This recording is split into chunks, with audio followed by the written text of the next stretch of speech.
ትሸለማላችሁ ተወዳደሩ ብትባሉ እንኳን ፍቃደኛ መሆን የሌለባችሁ ነገር ግን ማንም ሰው ሊያሸንፈው የሚችለው የሽልማት አይነት አለ።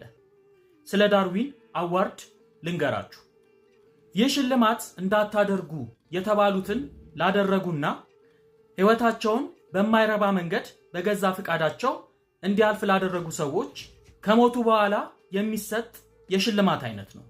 የሚገርማችሁ ሰዎቹ የሚሸለሙት በእነሱ የሞኝነት ተግባር ሌሎች ብልጦች ተምረው ሕይወታቸውን ስለሚቀጥሉ ነው።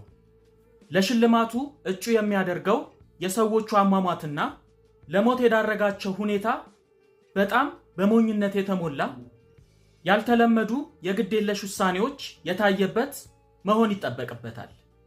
የሽልማት መስፈርቶቹ ተሸላሚው ሰውዬ በቀጣይ መራባት የለበትም ወይም መሞት አለበት። ድርጊቱ ሞኝነት ወይም አስተዋይነት የጎደለው መሆን አለበት።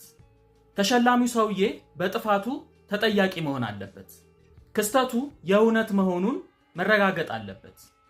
ተሸላሚው ሰው ጤናማ አእምሮ ያለውና እድሜው የደረሰ መሆን አለበት። ለአእምሮ ህሙማንና ለህፃናት የዳርዊን ሽልማት የለም።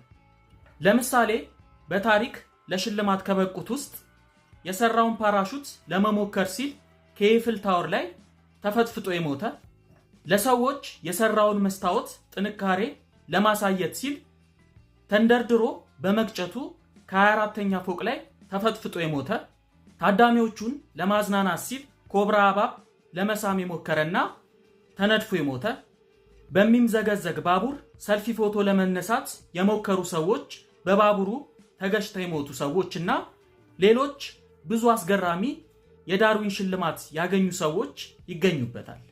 ዳርዊን አዋርድ በቁም ነገር የማይወሰድ የምላስ ሽልማት ተብሎ ይታወቃል። እስኪ እናንተ የምታውቋቸው የዳርዊን ሽልማት የሚገባቸው የሰዎች ምሳሌዎች ካሉ ኮሜንት ላይ ጻፉልኝ።